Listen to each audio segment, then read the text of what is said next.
15 तारीख को, आज 17 है, मतलब परसों थे बिहार में। क्या नरेंद्र मोदी के लिए बिहार एक बहुत बड़ी चुनौती है? और ये जन्मदिन जहां बिहार उनके लिए कई बार उनके सामने नजर आ रहा होगा, ये जन्मदिन कैसा, आप उसको कैसे देखते हैं? किन चुनौतियों के साथ अब 75वां साल नरेंद्र मोदी का स्टार्ट हो रहा है, जरा आपसे समझना चाहता हूं। चुनौतियां क्या हो सकती हैं नरेंद्र मोदी के सामने 75 साल पूरे करने पे? धन्यवाद राजीव जी। दरअसल सबसे बड़ा सवाल यह है कि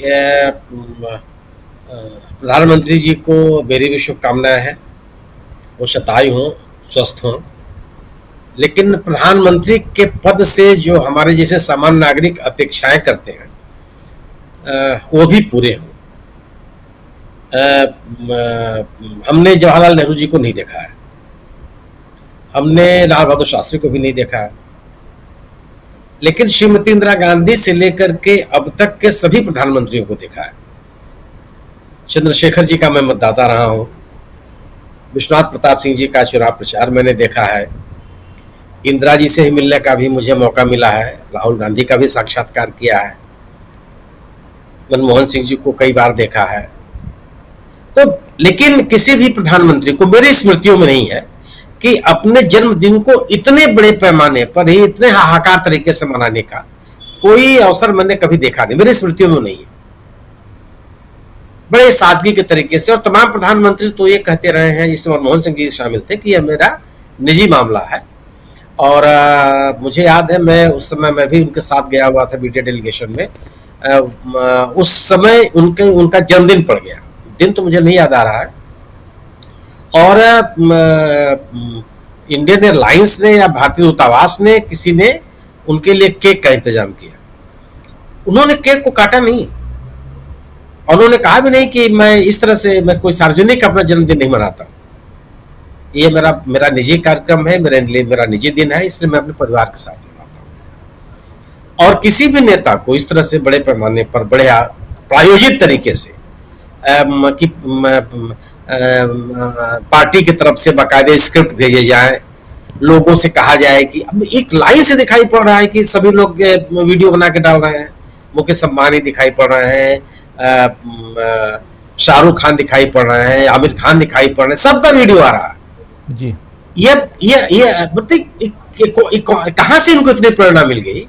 अचानक सब लोग वीडियो डालने लगे। ये अपने परिवार में जिसको बधाई संदेश देते हैं, इसे वीडियो डाल के देते हैं क्या? ये लगता है कि ये स्वाभाविक अभिव्यक्ति है। अपने आप आदमी सुबह सुबह उठा और पेड़ के पीछे एक बगीचे में खड़ा होकर के वीडियो बनाने लगा। ये कहीं होता है? मेरे व्यवहारिक जीवन में तो कभी नहीं देखा। तो प्रायोजित कार्यक्रम इस तरह से बनाना, बड़े बड़े उद्योगपतियों के बड़े बड़े एक पन्ने के विज्ञापन विभिन्न अखबारों में छपे हुए हैं, जैसे सबके, अगर निश्चित रूप से प्रधानमंत्री के प्रति लोगों का एक लगाव होता है, लेकिन ये एक बाकायदे कार्यक्रम चलता हो, ये तो मैंने कभी नहीं देखा। और फिर अगर नहीं आपने देखा तो ये देखना क्यों पड़ रहा, इसकी आवश्यकता क्यों पड़ गई? तो नेता लोग इस तरह का अभियान कब चलाते हैं? जब उनके सामने एक अलोकप्रिय होने की आशंका हो, उनकी विश्वसनीयता घट रही हो, लोगों में उनकी स्वीकृति का प्रतिशत बहुत नीचे चला गया, चुनाव जिताने हराने की क्षमता जो उनकी रहती है उसमें लोग संदेह करने लगे, ये बड़े सवाल पैदा होते हैं। इस अपनी लोकप्रियता का एक नंबर खड़ा करना राजनीतिक दलों के, राजनीतिक नेताओं का एक शक्ल बन जाता है। या तो नेता अपने कार्यशैली से, अपने नीतियों से, कार्यक्रमों से, सोच से, अपने राजनीतिक अभियानों से अपने आप को स्थापित कर लेता है दोबारा से, और अन्यथा वह इस तरह का, और आप इतिहास के दौर में जाएंगे तो वो तमाम नेता जो अपने आप, जिनकी लोकप्रियता कम होने लगी, उन्होंने इस तरह के बाकायदे अभियान चलाए। ये पश्चिम की शैली भी रही है, हम लोगों ने नहीं देखी। अब तो मुझे याद है कि मैं जयप्रकाश जी का एक मीटिंग में था, यूनिवर्सिटी में मैं पढ़ता था, यूनिवर्सिटी तो मैं गया भी नहीं था, मैं हाई स्कूल पास किया था केवल। तो लोग नारे लगा रहे थे, नाराज, जयप्रकाश जी नाराज हो गए कि मैं कोई बात करने के लिए आया हूँ, अपना नारा सुनने के लिए थोड़े आया हूँ, आप मेरी बात सुनिए, नहीं तो भाषण बंद कर दूंगा। बाकायदे मंच से कहा उन्होंने, मैं एकदम विद्यार्थी था, हाई स्कूल पास किया था केवल। तो और कोई भी आप नारे लगाते, और मैंने भारतीय जनता पार्टी के नेताओं में देखा, बहुत नजदीक से देखा डॉक्टर मुरली मनोहर जोशी को। अगर उनकी सभा चल रही हो, आप जिंदाबाद जिंदाबाद करने लगे तो बहुत नाराज हो जाते थे। तो सवाल है ना कि इसकी आवश्यकता केवल इसलिए है कि मोदी जी की जो लोकप्रियता 2014 में थी, निश्चित रूप से लोकप्रिय नेता रहे। 2014 की लोकप्रियता तमाम लोग जो आज भारतीय जनता पार्टी के विरोध में हैं या कभी भी भारतीय जनता पार्टी के समर्थक नहीं रहे हैं, संघ के बारे में उनकी धारणा कभी भी अच्छी नहीं रही, लेकिन उन्होंने 2014 में मोदी जी का समर्थन किया। ऐसे कई लोगों को मैं जानता हूं, सैकड़ों लोगों को मैं जानता हूं जिन्होंने समर्थन। क्यों?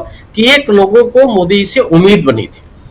मोदी जी भी देश को एक आश्वासन देते हुए, एक विश्वास दिलाते हुए नजर आ रहे थे कि इस देश की जो समस्याएं हैं, जिनसे समाज के विभिन्न वर्गों के लोग सफर कर रहे हैं, जो जिनसे वो परेशान है, उनका समाधान किया जाएगा, विकास की तरफ, प्रगति की तरफ यह देश जाएगा।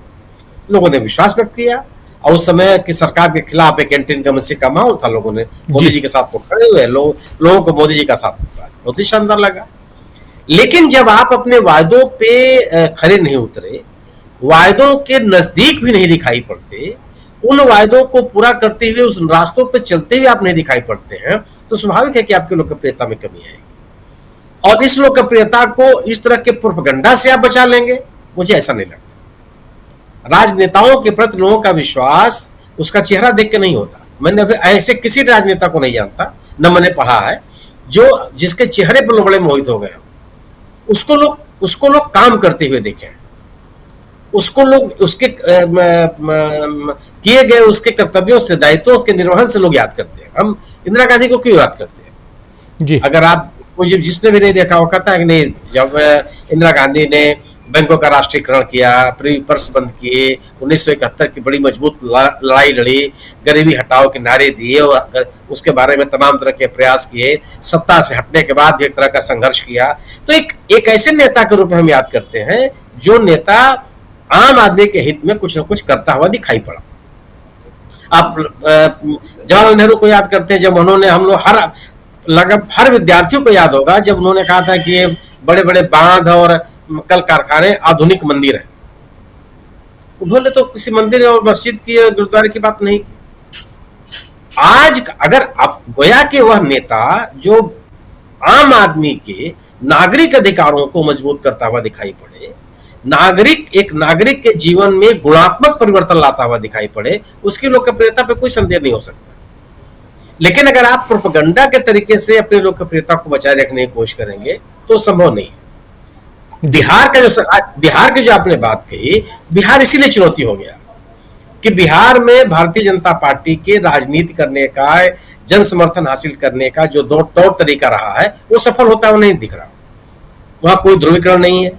और इंडिया दल समूह ने, राहुल गांधी ने जो राजनीतिक विमर्श पैदा किया, वह दिन प्रतिदिन प्रभावी होता जा रहा है। ये उस राजनीतिक विमर्श को कमजोर करने के लिए तरह तरह के विमर्श पैदा किए जा रहे हैं। राहुल गांधी, तेजस्वी यादव अलग हो गए, इंडिया दल समूह में बिखराव हो गया, सीटों को लेकर बहुत झंझट हो गई।